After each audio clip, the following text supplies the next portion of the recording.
Hey guys, today's topic, Termidor Foam. You've used it, you love it, or you have no idea what it is. We are going to show you what it is and the most common mistake people make when they use a termicide foam. Stay tuned.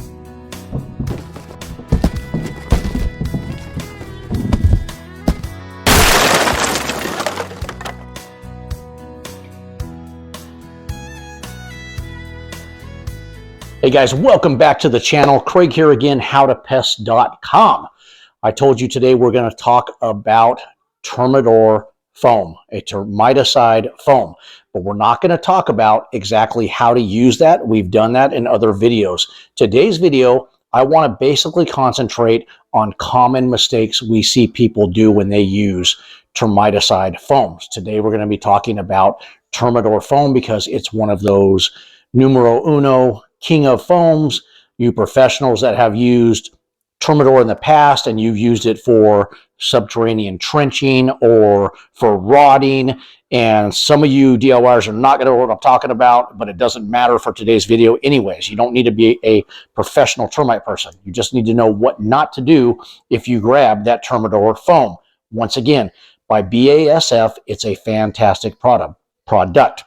They basically took Termidor and they put it into a foam application. Why would they do that? They put it into a foam application because it's for your spot treatments. If you have a huge job, that's not what it's for. It's for localized spot treatments, and that's where you DIYers come into play, and even you professionals that think, hey, I don't need to tint this whole thing, I can just treat a certain section. So what is the difference between the foam and spray? Why would you get one versus the other? Okay, for spraying, yes, you can do localized treatment, but the foam, they're putting that in a ready-to-use can. So it's basically shake, it has an application straw and nozzle on it, and you apply it in. They're just making it easier for you to do. The foam goes into the wood, dissipates into the wood, and that's how it kills the termite. But now we're going to get into those common mistakes that we find people doing when they use a termiticide foam like Termidor Foam. So let's talk about one of the first reasons that people use foam and they don't have good results. Identification.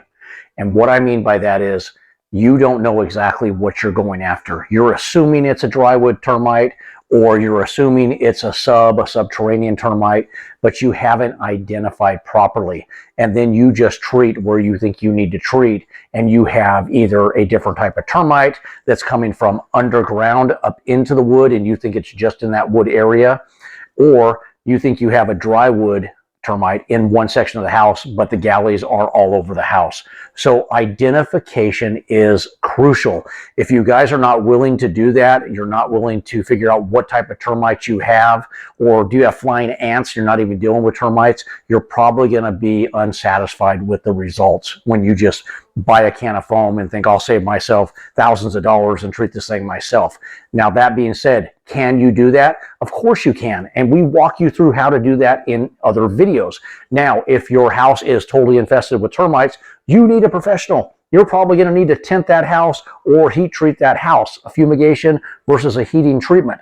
Now, if it's localized, then bam, you can do it. We're going to help you.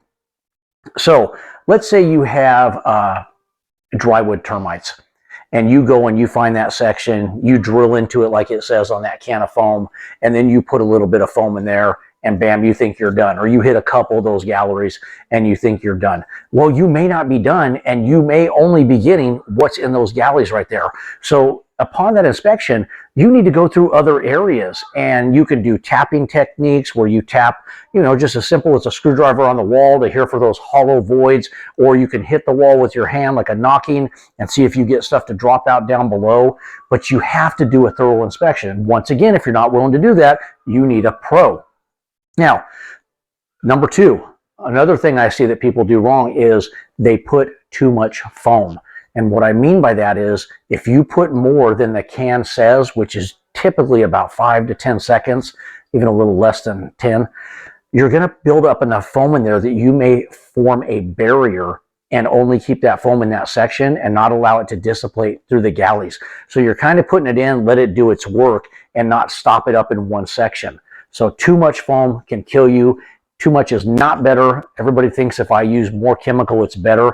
It's not the case, and you're just wasting money and possibly causing yourself even more issues. And now you do need that pro. Now, pre-treating, that's another thing that we see. Let's say you're going to use foam insulation, which is highly effective. But you go ahead and you foam treat the walls with the insulation, and now you think you're going to treat for those termites. You may not even get to them. They may be behind the foam insulation and in the wood, and you'll never know they're there until one day your house just falls down. That's extreme. But you may not know they're there until it's too late.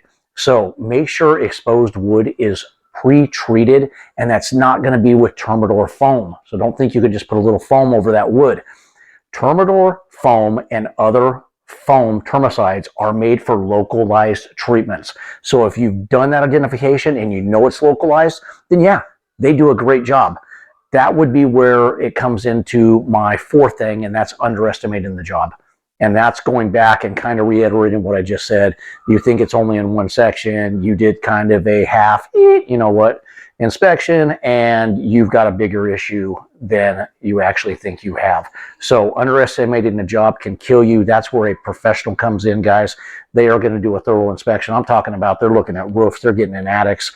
They're doing the stuff you may not want to do. So unless you have a localized area of drywood or subs, now let's pump the brakes on the subs.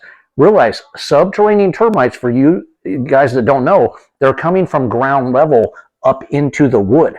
So you could treat the area where you're getting activity, but you're not getting to where they actually are. And that's where that trenching comes into play that I talked about earlier. So that's where you're going to need to do trenching on top of doing foam if you're even going to use the foam. That's underestimating a job.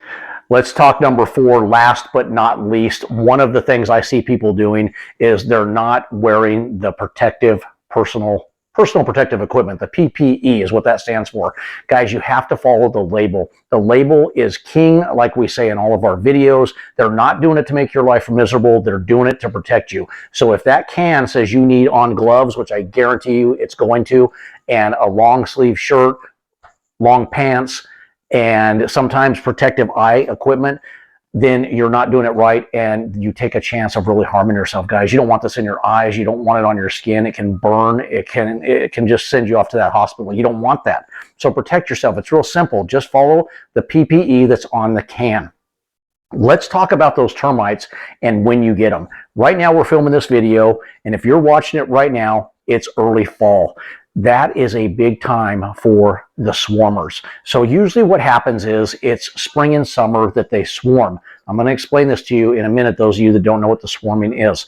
So summer is more for the drywood termites, and then they usually say, you know, early fall, also some drywoods, but just in general, it's summer, spring, fall. All you need to do is call. Okay, spring and summer. That's when they swarm. Don't hold to that. They can swarm whenever. It's usually after a rain, moist weather, humid, things like that. So that's when you get swarmers. Swarmers basically means it's a mating ritual for the termites. They are going to fly to new locations. They are going to find a place to live in your wood, in your home. They are going to drop their wings, and they are going to start their colonies. That's what swarming is. How do you do identification between subs and between drywood termites? There's many ways you can do this, but general rule is the subterraneans have a dark head and lighter wings, and the drywoods generally have a orangish type head and a darker wing. That's kind of a cut and dry version of it. There are other ways of finding that out. So all you etymologists out there, don't rip my head off because I didn't get technical on these people. They don't want technical. They just want to kill termites. Okay, swarming ants versus termites. Real simple. This is the simplest way that you can figure out the difference. The flying ant has an elbowed antenna. The termite has a straight antenna. There are other ways also to determine this, but that is a simple way to determine flying ant versus termite. First thing you need to know about the termites, they are attracted to light. Do not go into the light! So they're going to be attracted to your windowsills, your doors, anything that has light coming through it. Can be attic light, basement light. So you're not going to really avoid that because you need your light. But what you can do is make sure that that house is sealed up, the interior portion of that house, and that will prevent them from getting in. So it's not uncommon to get a swarmer that makes it into the house, get calls like that all the time. People can't figure out how they got in. Well, they were attracted to the light. They find that little nook and cranny in the windowsill or the door frame, and bam, they're in your house. Usually they die off because inside the house, there's really no exposed wood for the most part. So you'll find them dead on the floor, and that's why people are wondering, why do I have this in the house? Hey guys, I hope this video helped you. If it did, put a yes down in the comment section. It helps us out. It lets us know we're doing the right thing for you, answering the questions you have. If I didn't answer anything and you would like us to answer that, we're happy to do that. Shoot us a comment. Guys, hit that like button for us. Thank you for subscribing to the channel, all you subscribers out there. We appreciate it. And just have a great day. Good luck with those termite jobs, guys.